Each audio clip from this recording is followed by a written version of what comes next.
Hi guys, win updates in Kannada YouTube ಚಾನಲ್ಗೆ ಸ್ವಾಗತ. ಇವತ್ತು ನಾನು ನಿಮಗೆ ತರ್ತಿರುವಂತಹ ಅಪ್ಡೇಟ್ ಏನಂದರೆ, ನಿಮಗೆ ಸೆಂಟ್ರಲ್ ಗೌರ್ಮೆಂಟ್ ಅವರು ತಮ್ಮ ಆತ್ಮನಿರ್ಭರ ಭಾರತ ಎನ್ನುವ ಹೊಸ ಯೋಜನೆಯಲ್ಲಿ ಎಲ್ಲನೂ ಡಿಜಿಟಲ್ ಆಲ್ಮೋಸ್ಟ್ ಆಲ್ ಮಾಡ್ತಾ ಇದೆ. ಈ ಡಿಜಿಟಲೈಸೇಷನ್ ಪ್ರಕ್ರಿಯೆಯಲ್ಲಿ ಇದು ಒಂದು ಅಪ್ಲಿಕೇಶನ್ನ ಲಾಂಚ್ ಮಾಡಿರುವಂಥದ್ದು. ಅದೇನೆಂದರೆ ಇದು ನೀತಿ ಆಯೋಗ ಕಡೆಯವರಿಂದ. ಅದೇನೆಂದರೆ ಇದು ಡಿಜಿಬಾಕ್ಸ್ ಅಂತ. ಇದು ಏನು ಡಿಜಿಬಾಕ್ಸು, ಹಾಗೆ ಅದನ್ನು ಹೇಗೆ ಯೂಸ್ ಮಾಡೋದು ಮತ್ತು ಅದರಿಂದ ಏನೇನು ಡಿಸ್ಅಡ್ವಾಂಟೇಜ್ ಇದೆ ಹಾಗೂ ಅಡ್ವಾಂಟೇಜ್ ಇದೆ ಅಂತ ನಿಮಗೆ ಸ್ವಲ್ಪದರಲ್ಲೇ ತಿಳಿಸ್ಕೊಡ್ತೀನಿ. ಅದಕ್ಕೂ ಮುಂಚೆ ನೀವು ನಮ್ಮ ಯೂಟ್ಯೂಬ್ ಚಾನಲನ್ನು ಸಬ್ಸ್ಕ್ರೈಬ್ ಮಾಡಿಲ್ಲ ಅಂದರೆ ಈಗಲೇ ಸಬ್ಸ್ಕ್ರೈಬ್ ಮಾಡಿ, ಹಾಗೆ ಪಕ್ಕದಲ್ಲಿರುವಂಥ ಬೆಲ್ ಐಕಾನ್ ಕೂಡ ಕ್ಲಿಕ್ ಮಾಡಿ. ಓಕೆ ಫ್ರೆಂಡ್ಸ್, ಬನ್ನಿ ಈಗ ಈ ಡಿಜಿಬಾಕ್ಸ್ ಅಪ್ಲಿಕೇಶನ್ನ ನನ್ನ ಆಂಡ್ರಾಯ್ಡ್ ಮೊಬೈಲಲ್ಲಿ ಇನ್ಸ್ಟಾಲ್ ಮಾಡಿ ನೋಡೋಣ ಹೇಗೆ ವರ್ಕ್ ಆಗುತ್ತೆ, ಹಾಗೆ ಏನೇನು ರಿವ್ಯೂ ಇದೆ ಅಂತ ನಾನು ನಿಮಗೆ ಈಗ ಸ್ವಲ್ಪದರಲ್ಲೇ ತಿಳಿಸ್ಕೊಡ್ತಾಯಿನಿ. ಡೆವಲಪಿಂಗ್ ಸೈಡ್ ಹೇಳಿರುವಂತೆ ಇದು 20 GB ಫ್ರೀ ಆಗಿರುತ್ತೆ, ಹಾಗೂ ಎಲ್ಲ ಡೇಟಾ ಸೆಂಟರ್ ಕೂಡ ಇಂಡಿಯಾದಲ್ಲೇ ಇರುತ್ತೆ ಅಂತ ಕೂಡ ತಿಳಿಸ್ಕೊಡ್ತಾ ಇದ್ದಾರೆ. ಹಾಗೆ ಇದು ಸೆಕ್ಯೂರ್ ಶೆಲ್ ಲೇಯರ್ನ ಯೂಸ್ ಮಾಡಿಬಿಟ್ಟು ತಮ್ಮ ಡೇಟಾನ ಎನ್ಕ್ರಿಪ್ಟ್ ಮಾಡುತ್ತೆ. ಹಾಗೆ ಒಂದೇ ಅಕೌಂಟಿಂದ ಅನ್ಲಿಮಿಟೆಡ್ ಕೊಲಾಬ್ರೇಟ್ನ ಮಾಡ್ಕೋಬೋದು ಅಂತ ಕೂಡ ನಿಮಗೆ ಅವರು ಆಫರ್ ಮಾಡ್ತಾ ಇದ್ದಾರೆ. ಬನ್ನಿ ಹೇಗೆ ಈ ಅಪ್ಲಿಕೇಶನ್ನು ವರ್ಕ್ ಆಗುತ್ತೆ ಅಂತ ನಾನು ನಿಮಗೆ ತಿಳಿಸ್ಕೊಡ್ತೀನಿ. ಈ ಡಿಜಿಬಾಕ್ಸ್ ಅಪ್ಲಿಕೇಶನ್ನು ಆಲ್ಮೋಸ್ಟ್ ಆಲ್ ಬ್ಯಾಡ್ ರಿವ್ಯೂಸ್ನ ಆಲ್ರೆಡಿ ಬಂದಿದೆ ಪ್ಲೇಸ್ಟೋರಲ್ಲಿ ಕೂಡ, ಹಾಗೆ ನಾನು ಓದಿರುವಂತೆ ವೆಬ್ಸೈಟ್ಸಲ್ಲೂ ಕೂಡ ಬ್ಯಾಡ್ ರಿವ್ಯೂಸು ಈ ಅಪ್ಲಿಕೇಶನ್ಗೆ ಈಗ ಆಲ್ರೆಡಿ ಬಂದಿದೆ. ಆ ಅಪ್ಲಿಕೇಶನ್ಸಲ್ಲಿ ಏನೇನು ಇಶ್ಯೂ ಇದೆ ಅಂದರೆ, OTP ಅವರಿಗೆ ರಿಸೀವ್ ಆಗ್ತಿಲ್ವಂತೆ ಅಕೌಂಟ್ ಕ್ರಿಯೇಟ್ ಮಾಡಬೇಕಾದ್ರೆ. ಹಾಗೆ ನಾನು ಕೂಡ ನನ್ನ ಇಮೇಲ್ ಐ ಡಿನ ಡೌನ್ಲೋಡ್ ಮಾಡಿ ಇಮೇಲ್ ಐ ಡಿ ಯೂಸ್ ಮಾಡಿ ಅಕೌಂಟ್ ಕ್ರಿಯೇಟ್ ಮಾಡೋಕ್ಕೆ ಹೋಗಿ ಕನ್ಫರ್ಮ್ ಡೀಟೇಲ್ಸ್ ಅಂತ ಕೊಟ್ಟರೆ ಅದು ಕನ್ಫರ್ಮ್ ಆಗ್ತಾ ಇರಲಿಲ್ಲ, ಹಾಗೂ ಲಾಗಿನ್ ಆಗ್ತಾ ಇರಲಿಲ್ಲ. ನಿಮಗೋಸ್ಕರ ನಾನು ವಿಡಿಯೋ ಮಾಡಬೇಕಂತ ಅನ್ನೋಕ್ಕೋಸ್ಕರ ನಾನು ನನ್ನ ಇನ್ನೊಂದು ಇಮೇಲ್ ಐ ಡಿ ಯೂಸ್ ಮಾಡಿ ನಾನು ಈಗ ಲಾಗಿನ್ ಆಗಿಬಿಟ್ಟು ನಿಮಗೆ ತೋರಿಸ್ತೀನಿ. ವರ್ಕ್ ಆಗುತ್ತೋ ಇಲ್ಲೋ ಅಂತ ನೋಡೋಣ. ನಿಮಗೆ ಏನಾದರೂ ಈಗ ಆಲ್ರೆಡಿ ಗೂಗಲ್ ಡ್ರೈವ್ ಇದೆ ಅಥವಾ ಬೇರೆ ಕ್ಲೌಡ್ ಸ್ಟೋರೇಜ್ ಪ್ಲಾಟ್ಫಾರ್ಮ್ ನೀವು ಆಲ್ರೆಡಿ ಯೂಸ್ ಮಾಡ್ತಿದ್ದೀರಾ, ಅಷ್ಟೊಂದೇನು ನಿಮಗೆ ಯೂಸ್ ಇಲ್ಲ ಅಂದರೆ ನೀವು ಡಿಜಿಬಾಕ್ಸ್ ಅಪ್ಲಿಕೇಶನ್ನ ಇನ್ಸ್ಟಾಲ್ ಮಾಡ್ಕೊಂಡು ಹೋಗಬೇಡಿ. ಮತ್ತು ನೀವೇನಾದರೂ ಆತ್ಮನಿರ್ಭರ ಭಾರತ ನಮ್ಮ ಇಂಡಿಯಾದ ಅಪ್ಲಿಕೇಶನು, ಆ ಅಪ್ಲಿಕೇಶನೆಲ್ಲ ಡ್ರಾಪ್ ಮಾಡಿ ನಾನು ಈ ಅಪ್ಲಿಕೇಶನ್ನ ಇನ್ಸ್ಟಾಲ್ ಮಾಡ್ಕೊತೀನಿ ಅಂದರೆ ನೀವು ಇನ್ಸ್ಟಾಲ್ ಮಾಡ್ಕೋಬೋದು. ನೀವು ಟ್ರೈ ಮಾಡ್ಬೋದು, ನೀವು ಯೂಸ್ ಮಾಡ್ಬೋದು. ಬನ್ನಿ ನಾನು ನಿಮಗೆ ತೋರಿಸ್ತೀನಿ ಪ್ಲೇಸ್ಟೋರಲ್ಲಿ ಇನ್ಸ್ಟಾಲ್ ಮಾಡಿ ಹೇಗೆ ವರ್ಕ್ ಆಗುತ್ತೆ ಅಂತ. ಪ್ಲೇಸ್ಟೋರ್ಗೆ ಹೋಗಿ ಇಲ್ಲಿ ಡಿಜಿಬಾಕ್ಸ್ ಅಂತ ಸೆಲೆಕ್ಟ್ ಮಾಡಿ ಸರ್ಚ್ ಮಾಡಿ, BOXX ಅಂತ ಡಿಜಿಬಾಕ್ಸ್. ಮೂರನೇ ಅಪ್ಲಿಕೇಶನ್ ಇದೆ ನಾನು ಓದಿರುವಂಥ, ಇದು ಲಿಕ್ವಿಡ್ ಏಷ್ಯಾ ಅವರು ಡೆವಲಪ್ ಮಾಡಿರುವಂಥ ಅಪ್ಲಿಕೇಶನ್ ಆಗಿದೆ. ಅದ್ರ ಮೇಲೆ ಕ್ಲಿಕ್ ಮಾಡಿ ನೀವು ನೋಡ್ತಾ ಇರ್ಬೋದು 2.4 ರಿವ್ಯೂಸ್ ಇದೆ. ಅದರಲ್ಲಿ 1K ಪ್ಲಸ್ ಡೌನ್ಲೋಡ್ಸ್ ಆಗಿದೆ, ಅದರಿಂದ 2.4 ರಿವ್ಯೂಸ್ ಇದೆ. ಮತ್ತು ಇದು 8.8 MB ಅಪ್ಲಿಕೇಶನ್ ಆಗಿದೆ. ನಿಮಗೆ ಒಂದು 50 MB 120 MB ಬೇಕಾಗಿರ್ಬೋದು ಸ್ಟೋರೇಜು. ರೇಟ್ ಫಾರ್ 12+ ಏಜಿಂದ ನೀವು ಯೂಸ್ ಮಾಡ್ಬೋದು ಅಂತ ಹೇಳ್ತಿದ್ದಾರೆ. ಹಾಗೆ ನೋಡ್ತಾ ಇರ್ಬೋದು ಬ್ಯಾಡ್ ರಿವ್ಯೂಸ್ ಕೂಡ ಇದರಲ್ಲಿ ಇದೆ, ಒಂದು 3-4. ನಿಮಗೆ ತೋರಿಸ್ತೀನಿ. ರಿವ್ಯೂಸ್ ನೋಡೋದಾದರೆ ನೋಡಿ, ಇಲ್ಲಿ ಒಂದು ರಿವ್ಯೂ ನನ್ನ ಕಣ್ಣಿಗೆ ಕಂಡಿದ್ದು, ಅದು ಹೋಲ್ ಮಾರ್ಕೆಟಿಂಗ್ ಸ್ಟ್ರಾಟಜಿ ಏನೇನು ಮಾಡ್ತಿದ್ದಾರೆ ಇದೆಲ್ಲ ಫಾಲ್ಸ್ ಅಂತೆ. ಅವರು ಏನು ಹೇಳಿದ್ದಾರೆ, 30 ರೂಪಾಯಿಗೆ 5 TB ಸ್ಟೋರೇಜ್ ಕೊಡ್ತೀನಿ ಅಂತ ಹೇಳ್ತಿದ್ದಾರಂತೆ. ಬಟ್ ಬರೀ 100 GB ಕೊಡ್ತಾ ಇದ್ದಾರಂತೆ. ಇದೆಲ್ಲ ನಾವು ಚೆಕ್ ಮಾಡೋಣ ಹೇಗಿದೆ ಅಂತ. ಅಂಟಿಲ್ ಅನ್ಲೆಸ್ ನಾವು ಇನ್ಸ್ಟಾಲ್ ಮಾಡೋಕ್ಕಿಂತ ಮುಂಚೆ ನಮಗೇನು ಗೊತ್ತಿರೋಲ್ಲ. ಇನ್ಸ್ಟಾಲ್ ಮಾಡಿ ನೋಡೋಣ ಹೇಗಿದೆ ಅಂತ. ಇನ್ಸ್ಟಾಲ್ ಮಾಡ್ತಾ ಇದ್ದೀನಿ. ಅಪ್ಲಿಕೇಶನಲ್ಲಿ ಮಾತ್ರ ವರ್ಕ್ ಆಗುತ್ತೆ, ಹಾಗೂ ವೆಬ್ಸೈಟಲ್ಲಿ ಮಾತ್ರ ವರ್ಕ್ ಆಗುತ್ತೆ. ಸದ್ಯಕ್ಕೆ iOS ಅಪ್ಲಿಕೇಶನ್ನ ಅವರು ಬಿಲ್ಡ್ ಮಾಡ್ತಾ ಇದ್ದಾರೆ. ಬಿಲ್ಡ್ ಮಾಡಾದಮೇಲೆ ಅದು ರಿಲೀಸ್ ಕೂಡ ಮಾಡ್ತಾರೆ. ನೋಡೋಣ.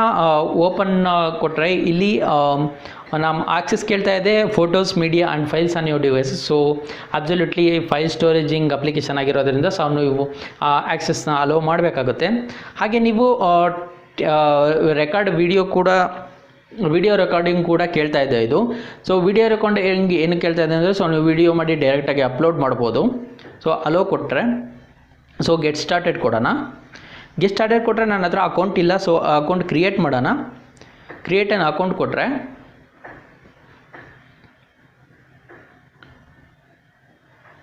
ಸೊ ನೋಡಿ ನನಗೆ ಈಗ ನೀವು ಎಂಟರ್ಪ್ರೈಸಸ್ ಫಸ್ಟು ನಾವು ಫ್ರೀ ಯೂಸರ್ ಅಕೌಂಟ್ ಯೂಸ್ ಮಾಡೋಣ. ಫ್ರೀ ಯೂಸರ್ ಮೇಲೆ ಕ್ಲಿಕ್ ಮಾಡಿದ್ರೆ ನೋಡಿ ಸಿಂಗಲ್ ಯೂಸರ್ ಅನ್ಲಿಮಿಟೆಡ್ ಎಕ್ಸ್ಟರ್ನಲ್ ಕೊಲಾಬರೇಟರ್ಸ್. ನಾನು ಹೇಳ್ದಂಗೆ ನೀವು ಅನ್ಲಿಮಿಟೆಡ್ ಜಿಮೇಲ್ ಎಷ್ಟೇ ಅಕೌಂಟ್ನ ನೀವು ಆ್ಯಡ್ ಮಾಡ್ಕೋಬೋದು. ಸೊ ಅವ್ರ ಅಕೌಂಟ್ ಓಪನ್ ಮಾಡೋ ಅವಶ್ಯಕತೆ ಇರೋಲ್ಲ. ಹಾಗೆ 20 GB ಸ್ಪೇಸ್ ಕೊಟ್ಟಿದ್ದಾರೆ. ಹಾಗೆ 2 GB ಮ್ಯಾಕ್ಸಿಮಮ್ ಫೈಲ್ಸ್ ಕೊಟ್ಟಿದ್ದಾರೆ. ಸಪೋಸ್ ನೀವು ದರ್ಶನ್ ಸರ್ ಅಥವಾ ಸುದೀಪ್ ಸರ್ ಯಾವ್ದಾದ್ರು ಫಿಲಮ್ ಇದೆ, ಅದು 2 GB ಫಿಲಮ್ ಇದೆ. ಸೊ ನೀವು ಅದನ್ನು ಅಪ್ಲೋಡ್ ಮಾಡ್ಬೋದು ಡೈರೆಕ್ಟ್ಗೆ 2 GB ಫೈಲ್. ಸೊ ಅದು ಮ್ಯಾಕ್ಸಿಮಮ್ ಸೈಜು 2 GB. ಸಪೋಸ್ ಅದೇನಾದ್ರು 2.5 GB ಇತ್ತು ಅಂದರೆ ಆ ಸಿಂಗಲ್ ಫಿಲಮ್ನ ನೀವು ಅಪ್ಲೋಡ್ ಮಾಡೋಕ್ಕೆ ಆಗೋದಿಲ್ಲ. ಸೊ ಆ ಥರ. ಹಾಗೆ SSL ಸೆಕ್ಯೂರ್ಡ್ ಕೂಡ ಅಂತ ಹೇಳ್ತಿದ್ದಾರೆ. ಜಿಮೇಲ್ ಇಂಟಿಗ್ರೇಷನ್ ಕೂಡ ಇದೆ, ರಿಯಲ್ ಟೈಮ್ ಕೊಲಾಬ್ರೇಷನ್ ಇದೆ. ಹಾಗೆ ವೆಬ್ಬಲ್ಲೂ ಕೂಡ ನೀವು ಕ್ರೋಮಲ್ಲೂ ಕೂಡ ನೀವು ಯೂಸ್ ಮಾಡ್ಬೋದು. ಆಂಡ್ರಾಯ್ಡ್ ಅಪ್ಲಿಕೇಶನಲ್ಲಿ ಏನೇ ಅಪ್ಲೋಡ್ ಮಾಡಿದ್ರು ನೀವು ಕ್ರೋಮಲ್ಲಿ ಕೂಡ ನೀವು ವ್ಯೂ ಮಾಡ್ಬೋದು. ಸೇಮ್ ಲೈಕ್ ಗೂಗಲ್ ಡ್ರೈವ್, ಆಯಿತಾ. ಸೊ ಓಕೆ, ಜಾಯಿನ್ ನಾವು ಅಂತ ಕೊಟ್ಟರೆ ಓಕೆ, ಇದು ಡಿಜಿಸ್ಪೇಸ್ ನೇಮ್ ಅಂತ ಹೇಳ್ತಿದ್ದಾರೆ. ಸೊ ನಾನೊಂದು ನೇಮ್ ಕೊಡ್ತೀನಿ, ವಿನ್ ಅಪ್ಡೇಟ್ಸ್ ಅಂತ ಕೊಡೋಣ. ಕ್ರಿಯೇಟ್ ಡಿಜಿಸ್ಪೇಸ್ ಅಂತ ಕೊಟ್ಟರೆ ನಾನಿಲ್ಲಿ ನನ್ನ ಫುಲ್ ನೇಮ್ನ ಎಂಟರ್ ಮಾಡ್ತೀನಿ.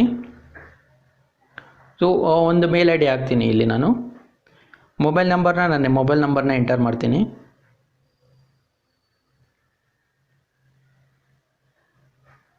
ಹಾಗೆ ಇದು ಅಡ್ರೆಸ್ ಕೂಡ ಕೇಳ್ತಾ ಇದೆ.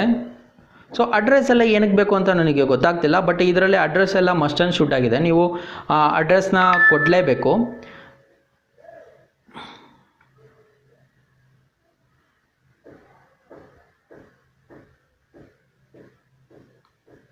GST ನಂಬರ್ ನಮ್ಮ ಹತ್ರ ಇಲ್ಲ. ಇಂಡಸ್ಟ್ರಿ IT ಅಂತ ಕೊಡೋಣ, ಟೆಕ್ನಾಲಜಿ IT ಅಂತ. ಇಂಟರ್ವ್ಯೂ ಸಿಟಿ ಕೂಡ ಕೇಳ್ತಾ ಇದೆ ಇದು.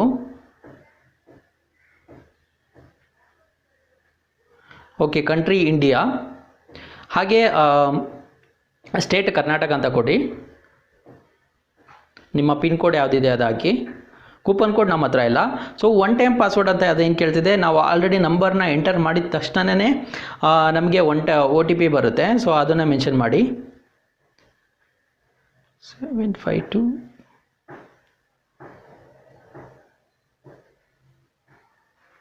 Okay, next accept terms and condition ಮೇಲೆ ಕ್ಲಿಕ್ ಮಾಡೋಣ. ಕನ್ಫರ್ಮ್ ಡೀಟೇಲ್ಸ್ ಕೊಟ್ಟರೆ ಓಕೆ, ನಿಮ್ಮ ಡೀಟೇಲ್ಸ್ ಎಲ್ಲ ಪ್ಲೀಸ್ ಕನ್ಫರ್ಮ್ ಯುವರ್ ಡೀಟೇಲ್ಸ್ ಅಂತ ಇನ್ನೊಂದು ಸಲ ಕೇಳುತ್ತೆ.